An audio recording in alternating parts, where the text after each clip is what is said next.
அன்புக்குரியவர்களே, இந்த நாளில் நம்முடைய தியானத்தின் தலைப்பு அன்ஷேக்கபிள் அஷ்யூரன்ஸ், அசைக்க முடியாத நம்பிக்கை. அசைக்க முடியாத நம்பிக்கை என்ற இந்த தலைப்பின் கீழ் நாம் சந்திக்கின்ற 3 குறிப்புகள். முதலாவது, யாருடைய அசைக்க முடியாத நம்பிக்கை? தேவனுடைய தீர்மானத்தின்படி அழைக்கப்பட்டு தேவனிடத்தில் அன்பு கூறுகிறவர்கள், த சப்ஜெக்ட்ஸ். ஓகே, யாருடைய அசைக்க முடியாத நம்பிக்கை என்ற கேள்விக்கு முதல் பதில், தேவனால் தெரிந்து கொள்ளப்பட்டு அழைக்கப்பட்டு அவரிடத்திலே அன்பு கூறுகிற அவருடைய பிள்ளைகள். இங்கே நாம் வந்திருக்கின்றோம். காரணம், நாம் தேவனை நேசிக்கின்றோம்.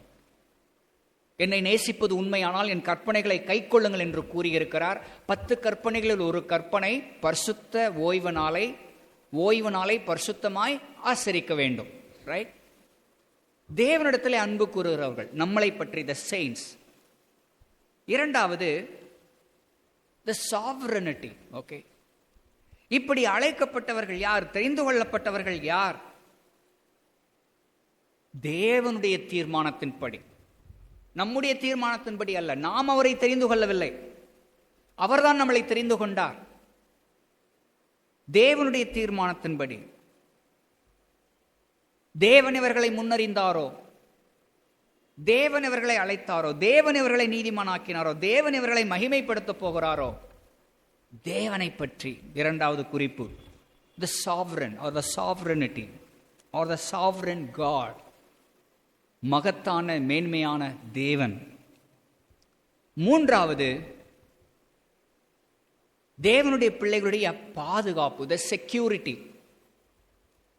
தேவனுடைய பிள்ளைகளாகி நாம் வாழ்கிற இந்த உலகத்திலே எல்லா தருணத்திலும் எல்லாமே நாம் நினைப்பது போல் நடந்து விடுவது இல்லை. பல தருணங்கள், பல சவால்களை நமக்கு முன்பாக வைத்தாலும் தேவனுடைய பிள்ளைகளுக்கான நம்பிக்கை என்ன? அசைக்க முடியாத நம்பிக்கை என்ன?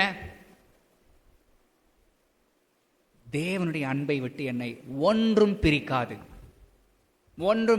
எதுவும் என்னை தேவனுடைய அன்பை விட்டு பிரிக்க முடியாது. காரணம், இந்த தேவன் என்னில் முந்தி அன்பு கூர்ந்தார்.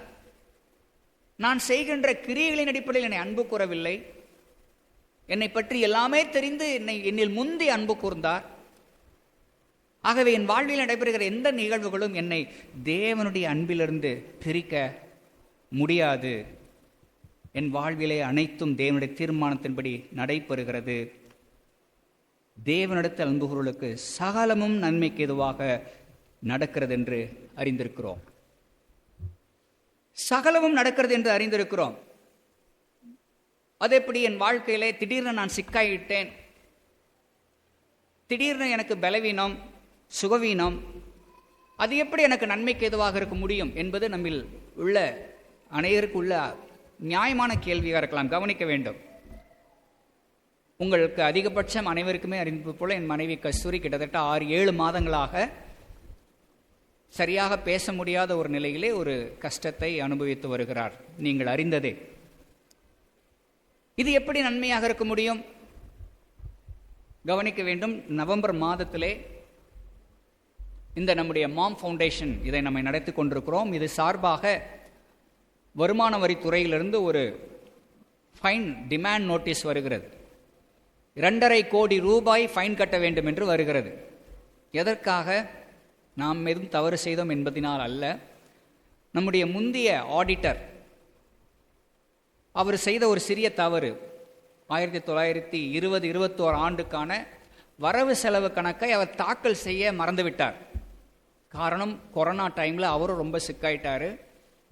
அவருக்கு பாவம், அவரும் ரொம்ப ஐசியூக்கெலாம் போய் வாய் வந்தார். அவர் செய்த ஒரு தவறின் நிமித்தம் அந்த ஆண்டு முழுவதும் வரவு செலவு அனைத்து சேர்த்து அதோட ஃபைன் அதையெல்லாம் போட்டு 2.5 கோடி ரூபாய் பணம் ஃபைன் கட்ட வேண்டும் என்று தகவல் வருகிறது. அதை பார்த்து எங்களுக்கு ஒன்றுமே புரியவில்லை. ஒரு ஓய்வு நாளிலே துக்கத்தோடு இருக்கிறோம். ஆலய ஆராதனை முடிந்த பின்பு நம்முடைய அன்பு சகோதரர் கீர்த்தி அவர்கள், டாக்டர் தீபக்குடைய தந்தை, பாஸ்டர் ஏன் டல்லாக இருக்கிறீங்க, சோகமாக இருக்கிறீங்க என்ற ஒரு கேள்வி எனக்கு முன்பாக வைக்கிறார். அப்பொழுது சொல்லுகிறேன், இந்த மாதிரி இன்கம் டேக்ஸ் டிபார்ட்மெண்ட்லேருந்து நோட்டீஸ் வந்திருக்கிறது, 2.5 கோடி கட்ட வேண்டும், இல்லை என்றால் சொத்துக்கள் ஜப்தி செய்யப்படும் என்ற தகவல் வந்திருக்கிறது, ப்ராப்பர்ட்டிஸ் ஜப்தி செய்யப்படும் என்ற தகவல். இப்படிப்பட்ட தகவல் கேட்டுட்டு யார் சிரிக்கவா முடியும், ரைட்? ஸோ இப்படி ஒரு பிரச்சனை இருக்கிறது என்று சொன்ன பொழுது, அப்பொழுது ஃபஸ்ட்டு நீங்கள் தீபக்குடைய கிளாஸ்மேட் சஞ்சித் அப்படின்ற ஒரு குடியாத்தத்தில், அவரும் ஆடிட்டராக இருக்கார், மேபி அவரை நீங்கள் அப்ரோச் பண்ணி பாருங்கள் என்று ஒரு சிறிய வழிகாட்டுதல். அவனுடைய உதவி சரியான நேரத்தில் எங்களுக்கு வருகிறது. ஆகவே அவரை சந்திக்கின்றோம், அவரோடு பேசுகிறோம். அவர் எல்லா டாக்குமெண்ட்ஸ் எங்களை பார்க்காமலே எங்களை எடுத்து அனுப்ப சொல்லுகிறார், அவைகளை கோத்ரூ பண்ணுகிறார்.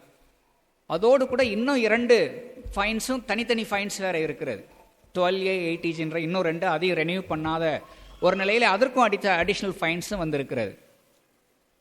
இப்படி கிட்டத்தட்ட ஒரு 2-3 கோடி ரூபாய் அளவுக்கு ஃபைன் கட்டவில்லை என்றால் பொருட்களெல்லாம் சொத்துவெல்லாம் எடுத்துகிட்டு போயிடுவோன்ற ஒரு நிலை வருகிறது. ஆனால் எங்களுடைய பார்வையிலே நாங்கள் பயப்படுவதற்கு ஒன்றுமில்லை, அனைத்துக்குமே ஆவணங்கள் ஆயத்தமாக இருக்கிறது. ஆனால் அதை எப்படி முறைப்படி எடுத்து செல்வது என்று எங்களுக்கு தெரியவில்லை.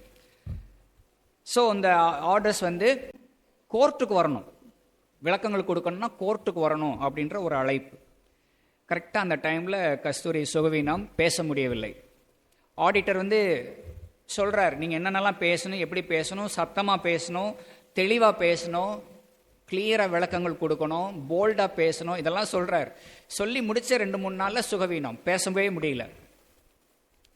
அப்புறம் டேட் வந்துருச்சு.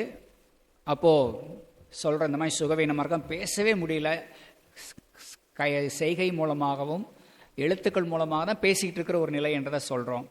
அப்போ நீங்கள் டாக்டர் சர்டிஃபிகேட் என்ன மெடிக்கல் இது பண்ணிட்டுறீங்களோ அது ப்ரூஃப் கொடுங்கன்னு கேட்குறாரு. நாங்கள் அனுப்பிச்சோம், அதை அவர் அனுப்புகிறாரு.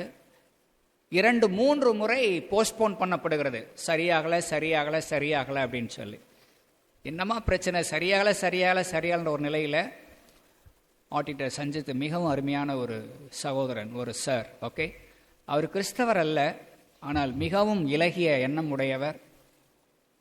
எங்கள்கிட்ட ப்ரொஃபஷனலாக எதுவுமே சார்ஜே பண்ணாமல் முடிவாக எங்களுடைய சார்பாக, கஸ்தூரியுடைய சார்பாக அவரே கோர்ட்டில் அப்பியர் ஆகி ஜட்ஜிக்கிட்ட விளக்கங்கள் குடிச்சிட்டு, காரணம் நம்முடைய டாக்குமெண்ட்ஸ் அனைத்தும் சரியாக இருக்கிறது. முடித்த நிலையிலே கோர்ட்டுக்கு போகாமலே செய்தி வருகிறது, ma'am we won the case. Ma'am, அவனுடைய கிருபைன்னு சொல்லலை, வி ஒன் த கேஸ், நாம் ஜெயித்து விட்டோம், ரைட்?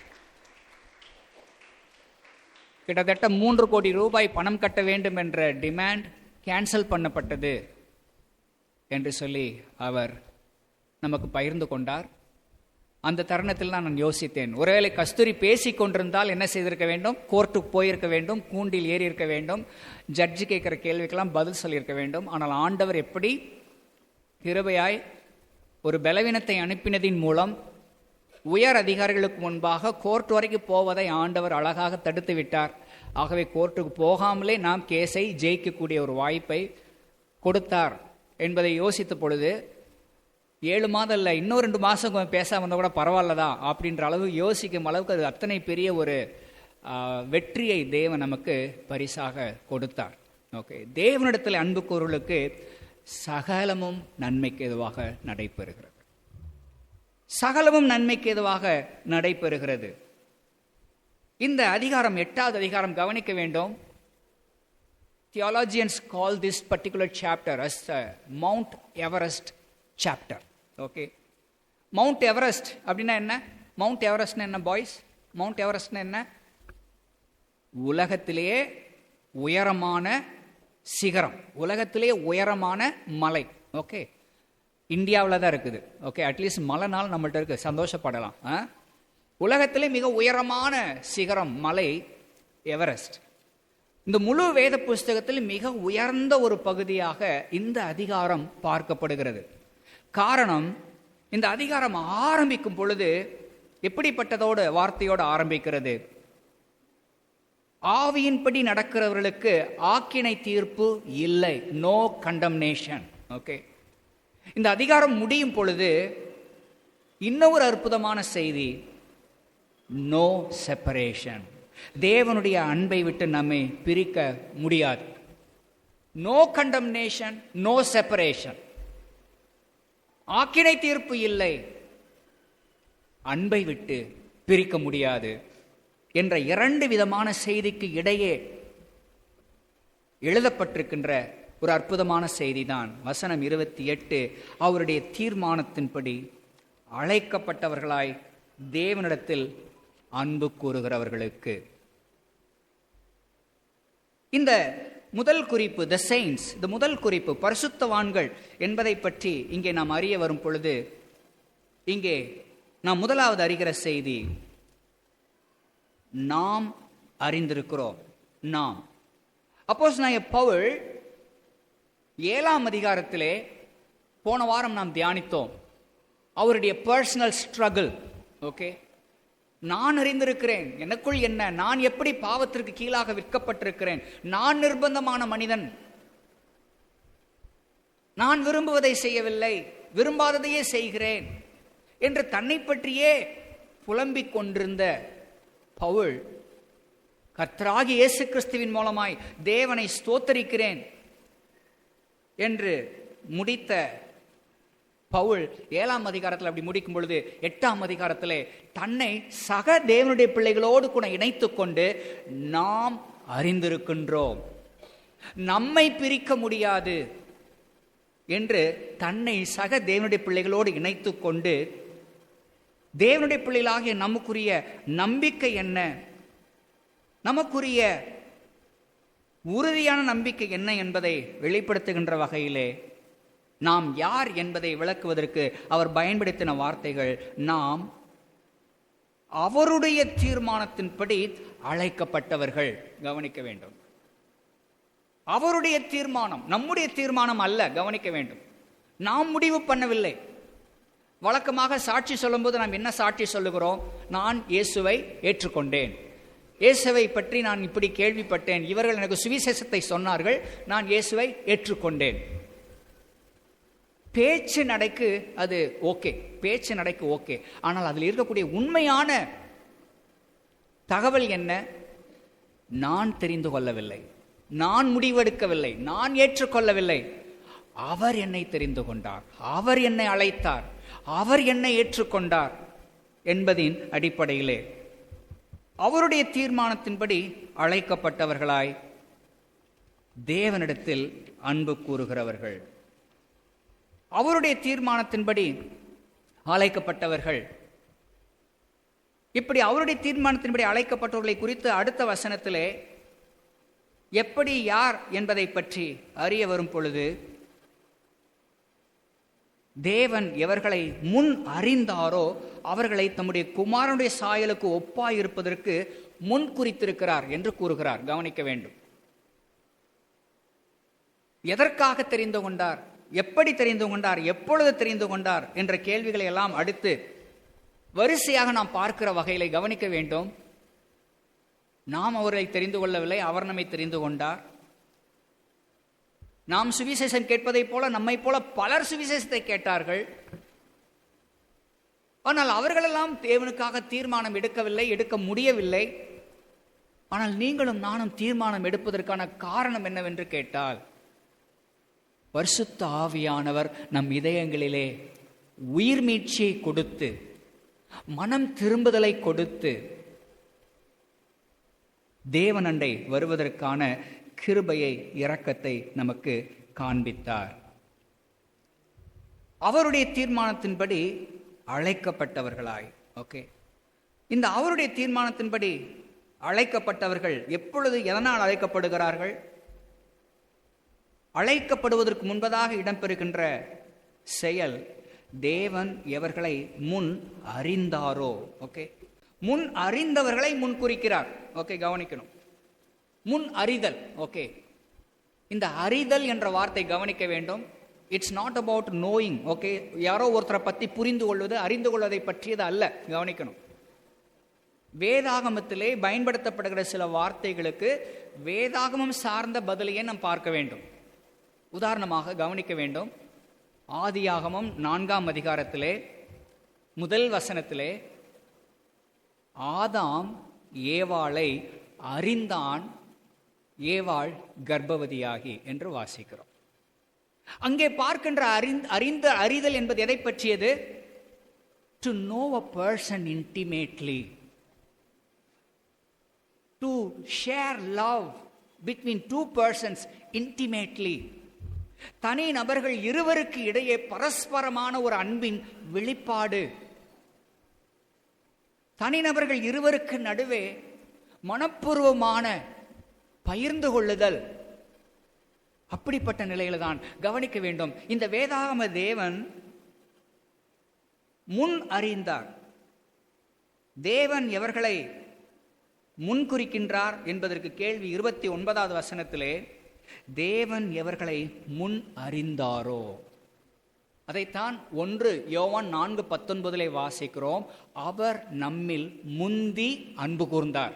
ஓகே, ஃபர்ஸ்ட் முந்தி அன்பு கூறுகிறார். அன்பு கூர்ந்ததின் அடிப்படையில் தான் நம்மை முன்குறிக்கிறார். ஓகே, நம்முடைய பெயர்களை போட்டு பால்ராஜ், கஸ்தூரி, பிரின்ஸ், பிரேம், தேவி என்று நம் பெயர்களை போட்டு தேவனுடைய அனாதி தீர்மானத்திலே இந்த உலக தோற்றத்துக்கு முன்னாடியே, நாம் இந்த உலகத்தில் பிறப்பதற்கு முன்னாடி, நம்முடைய பெற்றோர்கள் திருமண உறவில் இணைவதற்கு முன்பதாக, ஆதாம் ஏவாள் தங்கள் பாவத்திலே விழுவதற்கு முன்பாக, இந்த உலக தோற்றத்துக்கு முன்னாடியே ஆண்டவருடைய அனாதி தீர்மானத்திலே நம் ஒவ்வொருவரை பற்றி, நம் பெயர்களை பற்றி எழுதி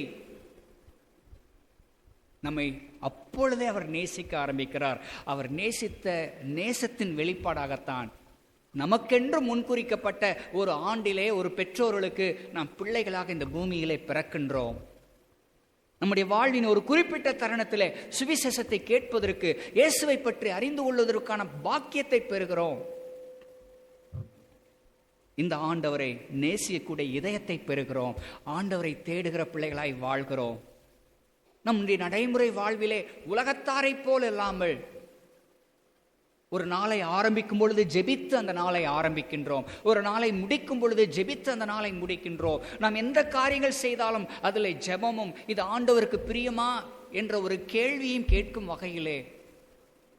உலகத்தில் எல்லாரும் இருப்பதில்லை, ஆனால் நாம் மட்டும் ஏன் இருக்கிறோம்? காரணம், நாம் தேவனுடைய அன்பினால் ஏற்கனவே அவரால் முன்குறிக்கப்பட்டவர்கள்.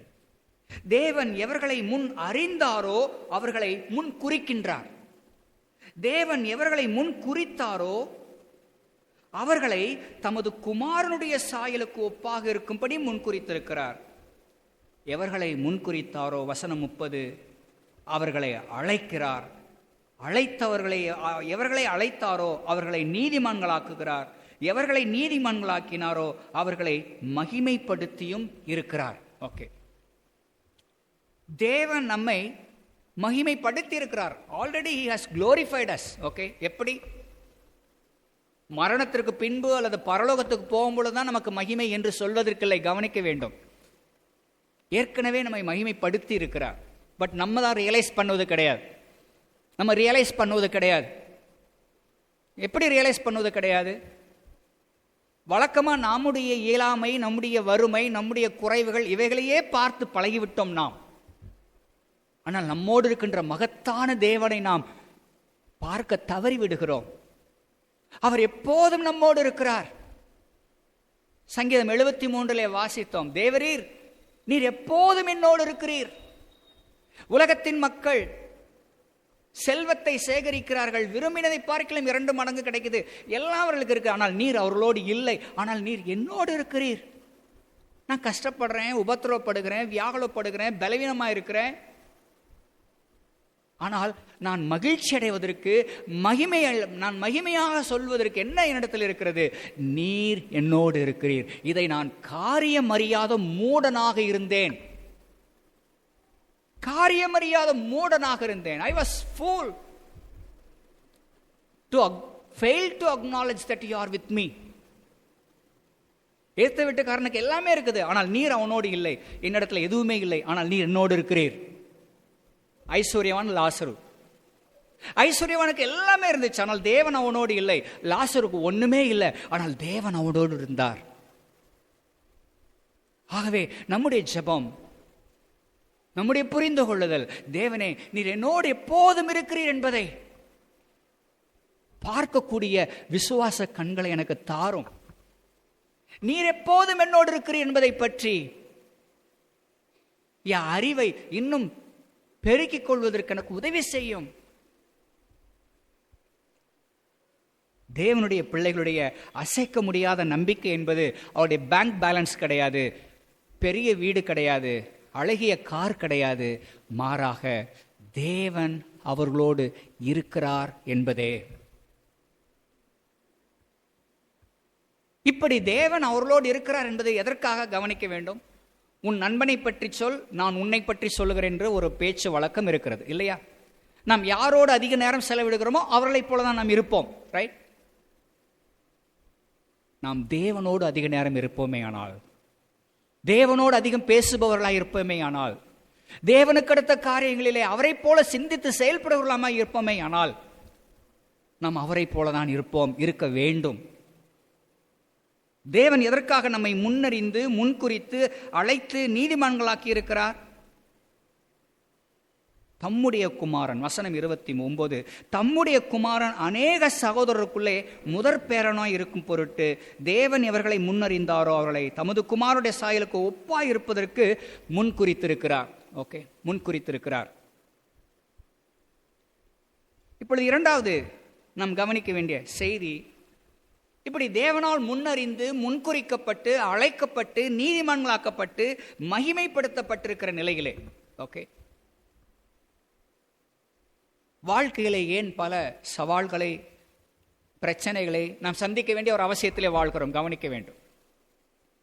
இங்கேதான் நம்முடைய இரண்டாவது குறிப்பை கூறுகிறோம், the sovereignty of God. தேவனுடைய மகத்துவமான திட்டம். இந்த மகத்துவமான தேவன் நம்மோடு இருக்கிற நிலையிலே நாம் சந்திக்கின்ற நிகழ்வுகள் அப்படின்ற வரிசையிலே 28வது வசனம் கொஞ்சம் முன்னாடி நம்ம என்ன வாசிக்கிறோம்? 26ல் எப்படிப்பட்ட சூழ்நிலை தேவன் நம்மோடு இருக்கிறார்? அந்தப்படியே ஆவியானவரும் நமது பலவீனங்களில் நமக்கு உதவி செய்கிறார். கவனிக்கிறோம். Look at the context. Okay, பலவீனங்கள்ல இருந்து ஆரம்பிக்கிறது. இந்த பலவீனம் எப்படி வேணாலும் இருக்கலாம். கவனிக்கலாம். இந்த பலவீனம் எப்படி வேணாலும் இருக்கலாம். It can be physical, it can be financial, it can be emotional. நம்முடைய பலவீனம் எதுவாக வேணாலும் இருக்கலாம். ஆனால் நம்முடைய பலவீனங்களிலே நமக்கு உதவி செய்வதற்கு தேவன் பரிசுத்த ஆவியானவர் மூலமாய் நம்மோடு இருக்கிறார், நமக்கு உதவி செய்கிறார். ஓகே, உதவி செய்கிறார். ஓகே, தேவன் நம்மோடு இருக்கிறார். பலவீனத்தை பற்றி வாசிக்கிறோம். இந்த பலவீனத்தை பற்றி வாசிக்கிற அடுத்த பின்பு உள்ள வசனங்கள் இன்னொரு செய்தியும் பார்க்கிறோம். 35வது வசனம், உமது நிமித்தம் எந்நேரமும் கொல்லப்படுகிறோம், அடிக்கப்படும் ஆடுகளைப் போல எண்ணப்படுகிறோம் என்று எழுதியிருக்கிறபடி நேரிட்டாலும். கவனிக்கணும். தேவனுடைய பிள்ளைகள் அப்படின்னா அவங்களுக்கு கஷ்டமே வராது, நஷ்டமே வராது, பிரச்சனையே வராது, பலவீனமே வராது என்பதை பற்றியதல்ல. அப்படி சொல்றது ஆணுடைய வார்த்தை கிடையாது. ஆனால் அதைத்தான் நம்ம கேட்க ஆசைப்படுறோம். அதைத்தான் நம்ம கேட்கறக்கு ஆசைப்படுறோம். டிவிலையும் பல திருச்சபைகளிலும் ப்ராஸ்பரிட்டி காஸ்பல் என்ற பெயரில் வளமையான உபதேசத்தை பற்றி பேசுகிற அநேகர்கள் இருக்கிறார்கள். அப்படிப்பட்ட பிரசங்களை கேட்கறதுக்கு கூட்டம் அலைமோதி ஓடத்தான் செய்கிறது. ஆனால் அது ஆணுடைய வார்த்தை அல்ல. பவுல் இங்கே சொல்லுகின்ற தேவனால் முன்னறியப்பட்டவர்கள், முன்குறிக்கப்பட்டவர்கள், அழைக்கப்பட்டவர்கள், நீதிமான்களாக்கப்பட்டவர்கள், மகிமைப்படுத்தப்பட்டவர்களை பற்றி என்ன பின்னணியை வாசிக்கிறோம்? பலவீனமானவர்கள், பலவீனத்தை சந்திப்பவர்கள் தான். அடிக்கப்படும் ஆடுகளைப் போல எல்லா நேரத்திலும் எந்நேரமும் கொல்லப்படுகிற ஒரு நிலை. ஆனால் தேவனுடைய அன்பை விட்டு நம்மை ஒன்றும் பிரிக்க முடியும். நான் பலவீனத்தை சந்திக்கின்றேன், வியாதியை சந்திக்கின்றேன், விபத்தை சந்திக்கின்றேன் என்பதனால் ஆண்டவர் என்னை நேசிக்கவில்லை என்று இல்லை என்ற அர்த்தம் அல்ல. ஆண்டவருடைய அன்பு என்னிடத்திலிருந்து போய்விட்டது என்று சொல்வதற்கும் இல்லை. தேவன் அன்பினால் சில தருணங்களிலே நம்மை சிட்சிக்க முடியும். தேவன் தம்முடைய அன்பினால் சில தருணங்களிலே நம்மை பலவீனத்திற்கு உட்படுத்த முடியும். இவைகள் அன்பின் வெளிப்பாடே அன்றி வெறுப்பின், கோபத்தின் வெளிப்பாடு அல்ல. தேவன் ஒருவேளை நம் மீது கோபப்படுவோமேயானால் நம்மெல்லாம் ஒரு பொருட்டே கிடையாது தேவனுடைய கோபத்தை சந்திப்பதற்கு. தேவனுடைய கோபத்தின் வெளிப்பாடு என்பதற்கு எடுத்துக்காட்டுகள் என்ன? நோவா காலத்து வெள்ளம் முழு உலகத்தையும் அழித்தது. சோதோம் குமாராவின் மீது நெருப்பு மழை பொழிந்து முழு நகரத்தையும் எரித்தது. தேவனுடைய கோபத்தின் வெளிப்பாடு. பூமி தன் வாயை பிளந்து கோராகின் கூட்டத்தினரை இழுத்துக் கொண்டது. நித்திய நித்தியமாய் இருக்கின்ற நரகம்தான் தேவனுடைய கோபத்தின் வெளிப்பாடு. ஆகவே ஆண்டவர் என் மீது கோபமாக இருக்கிறார், என்னை தண்டிக்கிறார் என்று சொல்வதற்கெல்லாம் ஒன்றுமே கிடையாது. நம்மளாம் அதுக்கு ஒரு பொருட்டே கிடையாது. தேவனுடைய பிள்ளைகளாகிய நம்முடைய வாழ்விலே சகலமும் நன்மைக்கு எதுவாக நடைபெறுகிறது. சகலமும் நன்மை கிடையாது. கவனிக்கணும், இங்கே கவனிக்க வேண்டிய ஒன்று. All things are not good. Okay, all things work together for our good. Okay, எல்லாமே நல்லது கிடையாது. ஒருத்தர் எங்கள் வீட்டில் வந்து பொருட்களை திருடிட்டு போயிட்டார். அது நல்லதா கெட்டதா? நல்லதா கெட்டதா? கெட்டது. கெட்டது கெட்டது தான். ஆனால் தே ஒர்க் டுகெதர். எதைக்காக, எதை நோக்கி வந்து வேலை செய்கிறது என்று கேட்டால், ஓகே, நன்மைக்கு ஏதுவாக நடக்கிறது. எப்படி? தீமை தான். கவனிக்கணும், அந்த தீமை தான். ஒருத்தரின் வீட்டில் வந்து பொருட்களை திருடிட்டு போனது தீமை தான். அல்லது ஒருத்தர் என்னிடத்த பொய் சொல்றது தீமை தான். ஒருத்தர் என்னை ஏமாற்றுவது என்பது தீமை தான். ஆனால் தீமைகளை நன்மையாக மாற்றுகிற தேவன் நம்மோடு இருக்கிறார்.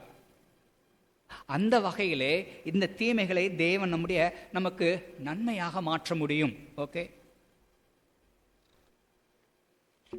நம்முடைய வாழ்வில் நடைபெறுகிற அனைத்துமே நன்மை கிடையாது, தீமைகள் தான். ஆனால் தீமைகளை தேவன் நமக்கு நன்மையாக மாற்ற முடியும். அந்த வரிசையிலே 4 குறிப்புகளை நம்ம யோசிக்க முடியும். 4 குறிப்புகள். The good, the good, bad, okay, bad, good or bad, bad. Okay, pastor என்னாச்சு திடீர்னு? Okay, good, bad, bad, good, bad, bad. Okay, அந்நிய பாஷை பேசல, இங்கிலீஷ்லாம் பேசுகிறேன். Okay, good. ஒரு சிறந்த நோக்கத்தோடு செய்வ ஒரு நல்ல காரியம் பதிலும் நன்மையாய் நடைபெறுகிறது. இயேசுனுடைய ஓமைகளிலே நல்ல சமாரியனை பற்றி வாசிக்கிறோம். நல்ல சமாரியன் ரோட்டில் இருந்தவனை தூக்குகிறார், சத்திரத்தில் சேர்க்கிறார், பணம் கொடுக்கிறார், சுகம் கிடைக்கிறது. நல்லதை செய்கிறோம், நல்லது நடக்குது. குட். Okay, good bad. நல்லது செய்கிறோம், ஆனால் தீமை நமக்கு பதிலாக வருகிறது. யோசேப்பு தன் சகோதரர்கள் செய்கின்ற அநீதியான காரியங்களை அப்பா கிட்ட சொல்றாரு. ஆனால் யோசேப்புக்கு வந்தது என்ன? வெறுப்பு. யோசேப்புக்கு பதில் வந்தது என்ன? அவர் மீது கோபம், கொலை செய்ய வேண்டும் என்ற எண்ணம். ஓகே, பல தேவனுடைய பிள்ளைகளை அனுபவிக்கிறார்கள். இயேசு நன்மை செய்கிறவராய் சுற்றி திரிந்தார். ஆனால் எப்பொழுதெல்லாம் அற்புதம் செய்கிறாரா, இவனை எப்படி கொலை செய்யலாம் என்று ஒரு கூட்டம் செய்து திட்டம் தீட்டுகிறது. ஸோ நன்மை செய்வதற்கு தீமை வருவது. ஸ்தேவான் அவனுடைய வார்த்தையை பிரசங்கிக்கிறார். வரவேற்கப்பட்டாரா? இல்லை, கொலை செய்யப்பட்டார். நன்மை செய்யும் பொழுது தீமை வருவது. இவைகள் தான் சகலமும். ஓகே, நான் நன்மை செய்து எனக்கு தீமை வரும் பொழுது அதை பார்த்து நான் பதற வேண்டிய அவசியமில்லை. நான் இப்படிலாம் நன்மை செஞ்சேன், மறந்துட்டாங்களே. நோ, பரவாயில்லை. Okay, bad good. அடுத்து 3வது பேட் குட். நமக்கு ஒருத்தர் தீமை செய்கிறார்கள், தேவன் அதை நன்மையாய் மாற்றுகிறார். ஓகே, யோசேப்பு பல ஆண்டுகளுக்கு பின்பு தன் சகோதரர்களை சந்திக்கும் பொழுது என்ன சொல்லுகிறார்? நீங்கள் எனக்கு தீமை செய்தீர்கள், தேவனோ அதை எனக்கு நன்மையாக முடிய பண்ணினார். ஓகே, இயேசுவை பிடித்து சிலுவையிலே அறைந்தார்கள், தீமை. ஆனால் தேவன் அதை பயன்படுத்தி உலகத்தில் உள்ள எல்லா தேவனுடைய பிள்ளைகளுடைய மீட்பிற்கு அதை பயன்படுத்துகிறார். தீமைகளை நன்மையாய் மாற்றுகிறவர். Bad good. ஓகே. நாலாவது பேட் பேட். ஓகே. தீமையான காரியம் செய்யறது, தீமை வருவது. யூதாஸ் இயேசுவை காட்டி கொடுக்கிறான், 4 கொண்டு செத்தான். ஓகே. சீமேயி தாவீதை தூஷித்தான், காலம் வந்த பொழுது சாலமோனால் கொலை செய்யப்பட்டான். தீமைக்கு தீமை. இங்கே சகலமும் நன்மைக்கு எதுவாக நடைபெறுகின்ற வார்த்தையிலே இந்த 4 குறிப்புகளை நாம் யோசிக்க வேண்டும்.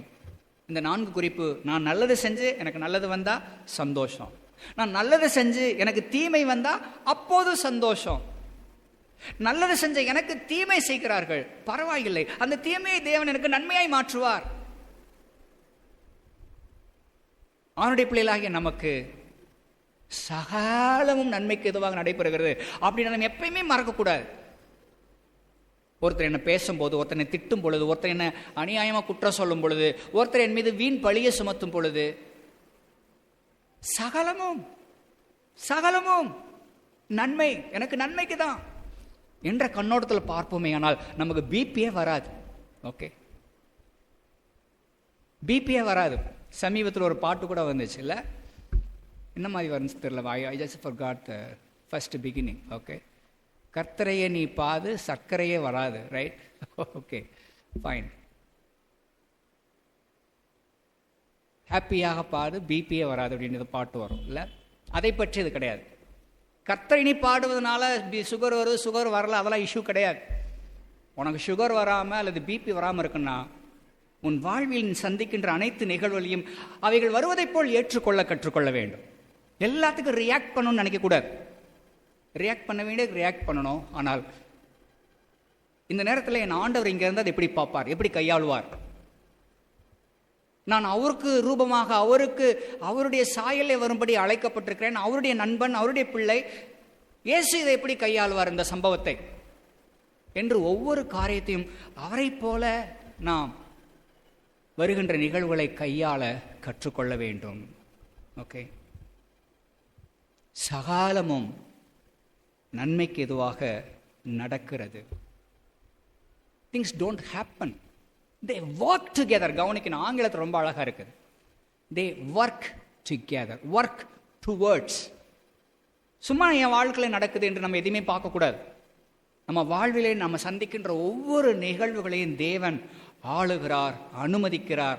அவைகளை தம்முடைய சித்தத்தின்படி முடிவிலே நன்மைக்கு எதுவாகவே கொண்டு வருவார் என்பதுதான் ஆணுடைய பிள்ளைகளுடைய அசைக்க முடியாத நம்பிக்கை.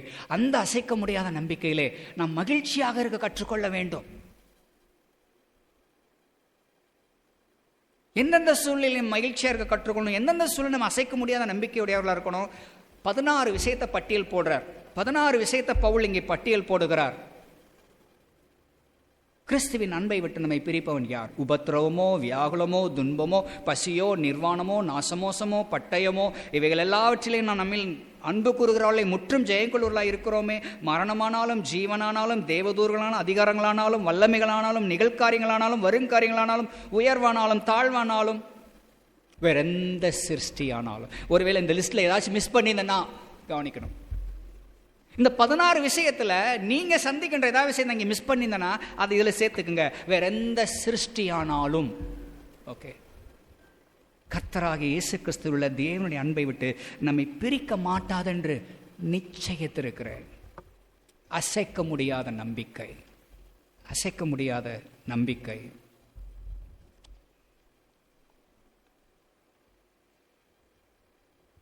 மூன்றாவது நம்முடைய குறிப்பாக இங்கே பார்ப்பது செக்யூரிட்டி. ஓகே, செக்யூரிட்டி, பாதுகாப்பு, தேவனுடைய பிள்ளைகளுடைய பாதுகாப்பு. ஓகே, எப்படிப்பட்ட நிலையிலே தேவனுடைய பிள்ளைகளுடைய பாதுகாப்பை பற்றி யோசிக்கிறோம்? முதலாவது, தேவன் நம்மோடு இருக்கிறார் என்பதை பற்றின புரிந்து கொள்ளுதல். இயேசு நம்மோடு இருக்கிறார். மத்தேயு சுவிசேஷம் ஆரம்பிக்கும் பொழுதே இந்த இயேசுவை பற்றி யோசேப்புக்கு சொல்லப்பட்ட செய்தி என்ன? அவருக்கு இம்மானுவேல் என்று பெயரிடுவாயாக. இம்மானுவேல் என்பதற்கு சில்ட்ரன், இம்மானுவேல் என்பதற்கு தேவன் நம்மோடு இருந்தார். அப்படியா? இருப்பார். அப்படியா? இருக்கிறார். Present tense. தேவன் நம்மோடு இருக்கிறார். பல தருணங்களை தேவன் நம்மோடு இருக்கிறார் அப்படின்றத நம்ம ரெகனைஸ் பண்ணுவதே கிடையாது. அதனால தான் நம்ம கவலை, கண்ணீர், துக்கம், துயரம், ஸ்ட்ரெஸ்ஸு இதெல்லாம் வருவதற்கான காரணம். ஓகே, மன அழுத்தம், இதெல்லாம் அவைகளை நாம் மேற்கொள்வதற்கான வழி என்ன? நம்முடைய பாதுகாப்பு என்ன? தேவனை பற்றி, அவர் நம்மோடு இருப்பதை பற்றி, அதை குறித்த உண்மையை பற்றி நாம் தியானிப்பதும் நம்முடைய நடைமுறை வாழ்விலே நாம் எக்ஸசைஸ் பண்ணுவதும். ஓகே, எக்ஸசைஸ் பண்ணுகின்ற ஒரு நிலையிலே நாம் காணப்பட வேண்டும். 16 விஷயத்தை இங்கே பட்டியல் எடுக்கிறார். ஒருவேளை இந்த பட்டியல் ஏதாச்சும் இல்லையா, அதை நீங்க சேர்த்துக் கொள்ளலாம். Okay, all things work together. மரணமானாலும் ஜீவனானாலும், தேவதூதலானாலும் அதிகாரங்களானாலும், வல்லமைகளானாலும் நிகழ்காரியங்களானாலும் வருங்காரியங்களானாலும், உயர்வானாலும் தாழ்வானாலும். உயர்வு வரும்போது தேவன் என்னோடு இருக்கிறார், தாழ்வு வரும்போது அவர் என்னோடு இல்லை என்ற அர்த்தம் அல்ல. யோசேப்பை பற்றி நாம் அடிக்கடி பேசி அடிக்கடி வாசிக்கின்ற ஒரே ஒரு சொற்றொடர், கர்த்தர் யோசேப்போடு இருந்தார், அவன் காரிய சித்தியுள்ளவனானான். காரிய சித்தியுள்ளவனாயிருக்குன்னா அவன் அடிமையா போன ஊர்ல அதிகாரியா மாற்றப்படுகிறான். கொஞ்ச நேரத்தில் மறுபடியும் அக்யூஸ் பண்ணப்படுகிறான், குற்றவாளியாக மாற்றப்படுகிறான். மறுபடியும் குற்றவாளியா இருக்கிறவன் மீண்டும் உயர்த்தப்படுகிறான். ஆக மேடு பள்ளம், பலம் பலவீனம், இவைகள் இரண்டுமே சேர்ந்ததுதான் வாழ்க்கை. ஆரோக்கியமாக மகிழ்ச்சியாக வாழ்கிற காலங்களும் பலவீனமாக வாழ்கிற காலங்களும் இரண்டுமே தேவனுடைய ஆளுகையின் கீழ் நம்முடைய வாழ்விலே ஒப்பு கொடுக்கப்பட்ட காரியங்களே. மருத்துவர்கள் எப்போதாயிலும் சாரி, இதுக்கு மேல நம்பிக்கையே இல்லை, இதற்கு மேல இதில் சொல்வதற்கு ஒன்றும் இல்லை அப்படின்னு எப்பயாயிலும் ஏதாயிலும் ஒரு காரியத்தை சொல்லும் பொழுது நாம் நம்பிக்கை இழக்க வேண்டிய அவசியம் இல்லை. அப்பொழுதும் தேவன் நம் கூடவே இருக்கிறார், அதிகாரம் உள்ளவராகவே இருக்கிறார். இதை நாம் மறக்கக்கூடாது, இதை நாம் மறக்கக்கூடாது. தேவனுடைய பிள்ளைகளாகிய நம்முடைய வாழ்விலே தேவன் அவர் எப்போதும் நம்மோடு கூட இருக்கிறார். இப்படிப்பட்ட தருணங்களிலே தேவன் நம்மோடு இருக்கிறார் என்பதை நாம் அறியும் பொழுது என்ன, எனக்கு ஒரு விஷயம் புரியல. ஏன் எனக்கு புரியல? பட் ஆனால் நான் தேவன் மீது என் நம்பிக்கையை வைக்கிறேன், நான் அசைக்கப்படுவதில்லை. இந்த ஒரு பிரச்சனை நிமித்தம், இந்த ஒரு பலவீனத்து நிமித்தம் நான் கிறிஸ்துவின் மீது வைத்திருக்கின்ற என் அன்பு குறையப் போவதில்லை. நான் உறுதியாக இருப்பேன், அவர் மீது தொடர்ந்து நான் நம்பிக்கையாக இருப்பேன் என்பதை பற்றியது இங்கே அப்போஸ்தலனாகிய பவுல் ஒரு பெரிய பட்டியலை வைத்த பின்பு ஆணுடைய பிள்ளைகளுடைய நம்முடைய பாதுகாப்பு என்ன என்பதை கவனிக்கும் பொழுது, தேவன் எவர்களை நீதிமான்களாக்கினாரோ அவர்களை மகிமைப்படுத்தி இருக்கிறார். நம்முடைய நித்தியம் வரைக்கும் நம்ம போகக்கூடிய விஷயத்தை ஆல்ரெடி உறுதிப்படுத்தி இருக்கிறார் என்றுதான் உண்மை. உறுதிப்படுத்தி இருக்கிறார். இந்த உறுதிப்படுத்தி இருக்கின்ற இந்த வாழ்வின் பயணத்தில் தான் பல மேடு பள்ளங்களை நம்ம சந்திக்கின்றோம், பல சவால்களை நாம் சந்திக்கின்றோம். ஓகே, அந்த சவால்களை சந்திக்கிற விஷயத்தில் எதை நம்ம சொல்லலாம், கவனிக்கணும். பேதுரு, ஓகே, முடிக்க போறோம். பேதுரு, ஆண்டவரே எல்லாருமே மறுதலித்தாலும் நான் உம்மை பின்பற்றுவேன். இல்லை பேதுரு, நோ, அப்படி அல்ல. 2 முறை சேவல் கூவுறதுக்கு முன்னாடி நீ என்னை 3 முறை மறுதலிப்பாய். ஓகே, ஆனாலும் உன் விசுவாசம் ஒளிந்து போகாதபடிக்கு உனக்காக நான் விண்ணப்பம் பண்ணினேன். சாத்தான் உன்னை சொலகளை போட்டு, ஓகே, முரத்துல போட்டு புடைக்கிற மாதிரிக்கு உன்னை புடைக்கிறதுக்கு என்ற பெர்மிஷன் வாங்கிக்கிட்டான். எப்படி யோபுவுக்கு பிசாசு போய் பெர்மிஷன் வாங்கினானோ அதே போல பேதுருவுக்கு பத்தி பெர்மிஷன் வாங்கிட்டான் ஆண்டவர்கிட்ட. என்னிடத்தில் உத்தரவு வாங்கி கொண்டான். இயேசுதான் பேசிக்கிட்டு இருக்கிறார். தேவனிடத்துல உத்தரவு வாங்கிட்டான் கிடையாது, என்னிடத்துல உத்தரவு வாங்கியிருக்கிறான். நான் உத்தரவு கொடுத்திருக்கிறேன். எதுக்கு? உன்னைய முறத்தில் போட்டு அல்லது சொலகளை போட்டு வைக்கிற மாதிரி. இந்த உள்ள காலகட்டத்தில் இந்த முறம் சொலகன்றதெல்லாம் மறந்து போச்சு. அப்படிலாம் நம்ம எதுவுமே பார்க்குற கிடையாது, எல்லாமே ரீஃபைண்டாக வந்துடுது வீட்டுக்கு. பட் நாங்கள் சின்ன பசங்களாக இருக்கும்போதெல்லாம் வீட்டில் பார்ப்போம், முறத்தில் போட்டு என்ன செய்வாங்க, புடைப்பாங்க. ஓகே, இப்படி வின் பண்ண தேவையில்லாதெல்லாம் பறந்து போயிடும். ஓகே, என்னிடத்தில் பெர்மிஷன் வாங்கிக்கிட்டான். ஓகே, நானும் அவனுக்கு உத்தரவு கொடுத்திருக்கிறேன். ஆனால் உன் விசுவாசம் ஒளிந்து போகாதபடிக்கு உனக்காக நான் விண்ணப்பம் பண்ணியிருக்கிறேன். I have prayed that your faith not to be ceased. உன் விசுவாசம் ஒளிந்து போகாதபடிக்கு உனக்காக நான் விண்ணப்பம் பண்ணியிருக்கிறேன். ஆகவே நீ குணப்பட்ட பின்பு, ஓகே, இந்த வார்த்தை கவனிக்கணும், நீ குணப்பட்ட பின்பு. இயேசு இப்படி சொல்லவில்லை, நீ ஒருவேளை குணப்படுவாயானால், ஒருவேளை நீ குணப்பட்டாயானால், அப்படிலாம் சொல்லலை. ப்ராபபிலிட்டி பற்றி பேசலை. நீ குணப்பட்ட பின்பு. He speaks in a very concrete terms. நீ குணப்படுவாய். காரணம், நான் உனக்காக ஜெபித்திருக்கிறேன், நான் உனக்காக விண்ணப்பம் பண்ணியிருக்கிறேன். நீ குணப்படுவாய். நீ குணப்பட்ட பின்பு உன் சகோதரரை ஸ்திரப்படுத்து. ஓகே, நம்முடைய பாதுகாப்பு, கிறிஸ்து நமக்காக வைத்திருக்கிறவருடைய பாதுகாப்பு என்ன? அன்று பேதுருக்கு என்ன சொன்னாரோ அதையே தான் நம்ம ஒவ்வொருவருக்கும் சொல்லிட்டு இருக்கிறார். பேதுருக்கு சொன்ன அதே விஷயத்தை தான் நம்ம ஒவ்வொருவருக்கும் சொல்லுகிறார். நம் பேரை போட்டு, உன்னை சோதிப்பதற்கு என்னிடத்தில் உத்தரவு வாங்கிக்கிட்டான். வாங்கிட்டு தான் செய்யறான். ஆனால் கவலைப்படாத, உனக்காக நான் விண்ணப்பம் பண்ணுகிறேன்.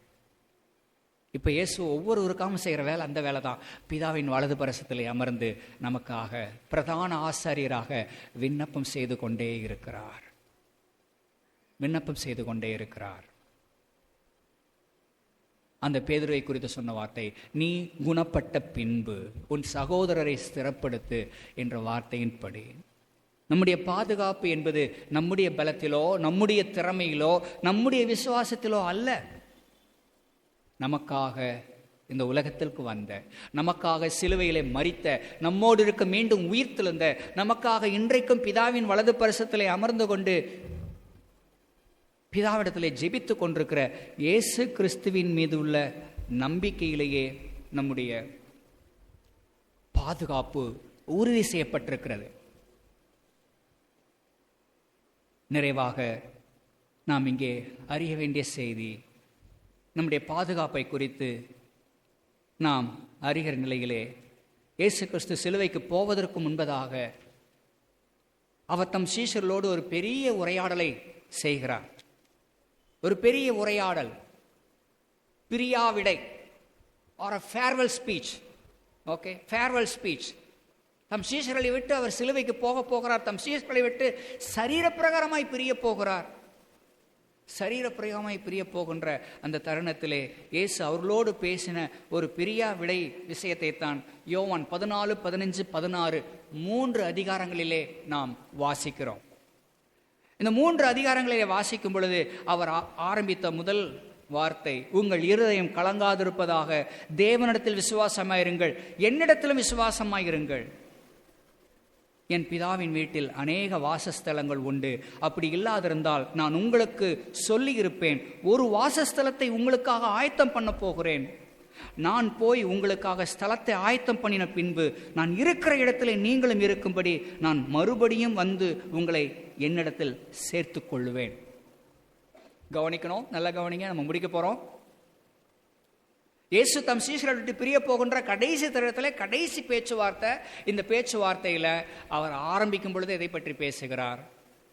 என் பிதாவின் வீட்டிலே அநேக வாசஸ்தலங்கள் உண்டு.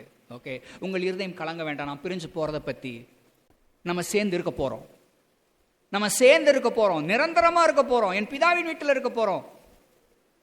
இதுதான் ஃபர்ஸ்ட் இன்ட்ரோடக்ஷன் அவருடைய ஸ்பீச்சில்.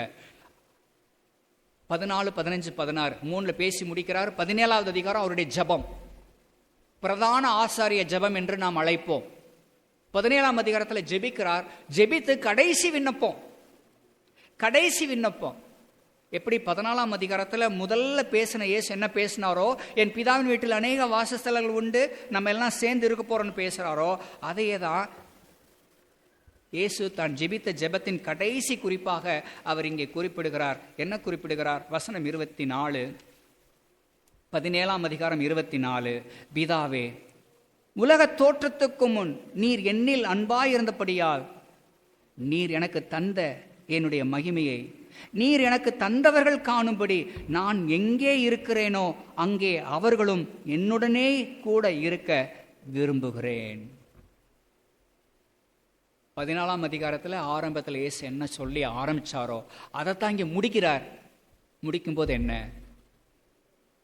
நீர் எனக்கு தந்தவர்கள், நான் எங்கு இருக்கிறேனோ அங்கே அவர்களும் என்னோடு இருக்க விரும்புகிறேன். வேத புஸ்தகத்தில் இயேசு கிறிஸ்து நான் விரும்புகிறேன்னு சொன்ன ஒரே வார்த்தை இதுதான். வேற எங்கேயுமே இயேசு எனக்கு இது விருப்பம், அது விருப்பம், இது விருப்பம் எதுவுமே சொல்லவில்லை. இயேசு எனக்கு விருப்பம்னு சொன்ன ஒரே ஒரு குறிப்பு என்ன? எப்படி ஒவ்வொரு பெற்றோருக்கும் தங்கள் பிள்ளைகள் தன்னோடு இருக்க வேண்டும் என்பது விருப்பமோ, அதே போல் நம் ஒவ்வொருவரை குறித்த நம்முடைய பிதாவினுடைய விருப்பம் நாம் அவரோடு இருக்க வேண்டும் என்பதை பற்றியதே. அதைத்தான் சிலுவையில் மரித்த கல்வனுக்கு இயேசு கூறினார், இன்றைக்கு நீ என்னோடு கூட பரதேசியில் இருப்பாய். நாம் வாழ்கிற இந்த உலகத்திலே நம்ம எப்பயுமே இளமையாகவே இருக்க போவது அல்ல. வயது முதிர்ச்சி வரும், பலவீனம் வரும், அதை சார்ந்த வியாதிகள் கூட வரலாம். மரணத்தை சந்திக்கின்ற தருணம் வரத்தான் போகிறது, மாற்று கருத்தில்லை. அது எப்போது வேணாலும் வரலாம், எப்படி வேணாலும் வரலாம். ஆனால் தேவனுடைய பிள்ளைகளுக்குள்ளே அசைக்க முடியாத நம்பிக்கை என்ன? என் ஆண்டவர் என்னோடு இருக்கிறார், அதிகாரமுடையவராய் இருக்கிறார். மரணத்தை பார்த்து நான் பயப்பட வேண்டிய அவசியம் இல்லை, இருளை பார்த்து நான் பயப்பட வேண்டிய அவசியம் இல்லை. கர்த்தர் என்னோடு இருக்கிறார். ஒருவருடைய சுகத்திற்காக நான் ஜெபிக்கின்றேன், சுகம் கிடைக்கவில்லை, மரணம்தான் என்ற ஒரு தருணம் வரும் பொழுது, அப்பொழுது நான் அறிந்து கொள்ள வேண்டிய செய்தி என்ன? அந்த குறிப்பிட்ட நபரை குறித்து இயேசு என்ன ஜெபம் பண்ணாரோ அந்த ஜெபம் கேட்கப்படுகிறது. எனக்கு ஒருவேளை பலவீனம் வரலாம், வியாதி வரலாம், மரணம் வரலாம். அப்பொழுது எல்லாரும் ஜெபிக்கலாம், ஆண்டவரே பாஸ்டருக்கு சுகம் கொடுங்க, நல்ல விஷயம்தான். ஆனால் ஆண்டவர் கொடுக்காத பொழுது ஜெபம் கேட்கப்படவில்லை என்ற அர்த்தம் அல்ல. பாஸ்டர் பால்ராஜுக்காக இயேசு செய்த ஜெபம் கேட்கப்படுகிறது என்ற அர்த்தம். காரணம், இந்த இயேசுனுடைய விருப்பம் என்ன? பிதாவாகிய தேவன் குமாரனாக இயேசு கொடுத்த மகிமையை பால்ராஜ் பார்க்கும்படி தேவன் மரணத்தை அனுமதித்திருக்கிறார். ஆகவே பாஸ்டர் பால்ராஜ் இயேசுவோடு நித்திய ஜீவனிலே பரலோகத்திலே எந்த வீட்டை குறித்து இயேசு சொன்னாரோ, என் பிதாவின் வீட்டில் அநேக வாசஸ்தலங்கள் இருக்கு என்று சொன்னாரோ, அவைகளிடத்திலே உங்களுக்கு ஆயத்தப்படுத்தி வந்து உங்களை என்னிடத்தில் சேர்த்துக் கொள்வேன் என்று எந்த இயேசு சொன்னாரோ அதைத்தான் இயேசு நம் ஒவ்வொருவருடைய மரணத்திலே செய்கிறார். ஆகவே மரணம் நமக்கு பயப்பட வேண்டிய அவசியம் அல்ல. அதை சார்ந்து வருகின்ற விபத்துகளோ அல்லது வியாதியோ நம் விசுவாசத்தை, நம்பிக்கை அசைக்க வேண்டிய அவசியம் இல்லை. மாறாக ஆணுடைய பிள்ளைகளாகி நாம் உறுதியாக இருக்க முடியும். காரணம், நான் அவருடைய தீர்மானத்தின்படி அழைக்கப்பட்டிருக்கிறேன். அன்றியும் அவருடைய தீர்மானத்தின்படி அழைக்கப்பட்டவர்களுக்கு சகலமும் நன்மைக்கு ஏதுவாக நடைபெறுகிறது. சகலமும். ஆகவே நம்முடைய நடைமுறை கிறிஸ்தவ வாழ்க்கை மகிழ்ச்சி நிறைந்த ஒன்றாக இருக்கட்டும், சமாதானம் அடைந்த ஒன்றாக இருக்கட்டும், சலசலப்பற்ற ஒன்றாக இருக்கட்டும். காரணம், சகலமும் நன்மைக்கு ஏதுவாகவே நடைபெறுகிறது. நாம் நன்மை செய்து தீமை வரும் பொழுதும் அதுவும் நன்மையே. பிறர் எனக்கு தீமை செய்தாலும் அதை இந்த தேவன் எனக்கு நன்மையாக மாற்ற முடியும். சகலமும் நன்மைக்கு ஏதுவாக நடைபெறுகிறது.